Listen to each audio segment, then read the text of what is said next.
আসসালামু আলাইকুম। আশা করি সবাই ভালো আছেন। আলহামদুলিল্লাহ আপনাদের দোয়ায় আমিও ভালো আছি। আজকে শর্টকাটে একটা বিরিয়ানি রান্না করব, তাই আপনাদের সাথে শেয়ার করতেছি। দেখুন, আজকে ইলেকট্রিক চুলাটায় ১ম বিরিয়ানি রান্না করতেছি, তাই ভাবলাম একটু ভিডিও করি।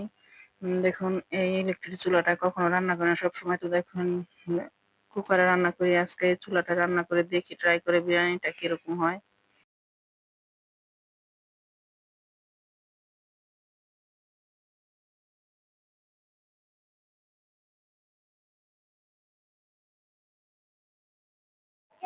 পরিমাণ মতন পানি দেওয়ার পর এখন একটু গ্রাম থেকে আনা গরুর দুধ দিয়ে দিলাম।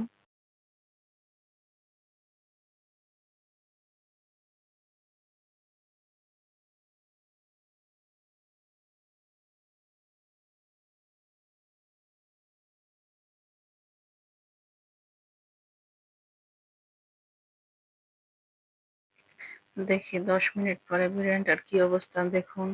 এইটা আবার কুকারটা যেমন কমানো বাড়ানো যায় না, এটা আবার চুলার মতন কমানো বাড়ানো যায়। একটু বাড়িয়ে দিয়েছি, তার জন্য দেখুন তাড়াতাড়ি হয়ে গেছে। ১০ মিনিট পরে আমি সরাটা উদাম করে দেখতাছি, হয়ে গেছে।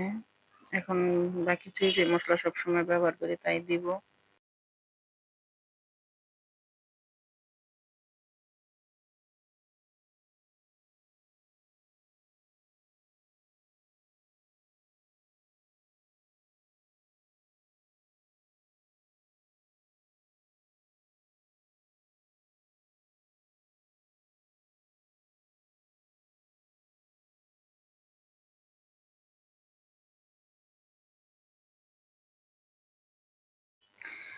আমার সবচাইতে পছন্দ আলু পকোড়াটা, কিন্তু আলু পকোড়াটাই শেষ হয়ে গেছে। দেখুন ২ টা আছে।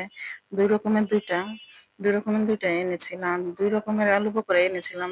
শেষ হয়ে গেছে। দেন ২ টা আছে, তাই ২ টাই দিলাম। আর আজকে অল্প করে একটু রান্না করলাম। যেহেতু ১ম এটা রান্না করব, কেমন হয় তার দেখার জন্য। দেখুন কিছুটা চাল মাইস রয়ে গেছে, কিন্তু এই চুলাটা আবার তাপ থাকে অনেকক্ষণ, তাই ভাবলাম কিছুটা থাকলে কোনো সমস্যা নেই।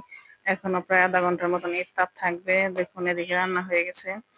কালারটা খারাপ হয়নি। শর্টকাটে বিরিয়ানিটা রান্না করেছি। মুরগি দিয়ে বিরিয়ানি রান্না করলে ফার্মের মুরগি দেখা যায় একটু ভাজলেই হয়ে যায়। রান্না ততটা করতে হয় না। দেখুন এদিকে সানি খাওয়ার জন্য রেডি হয়ে গেছে।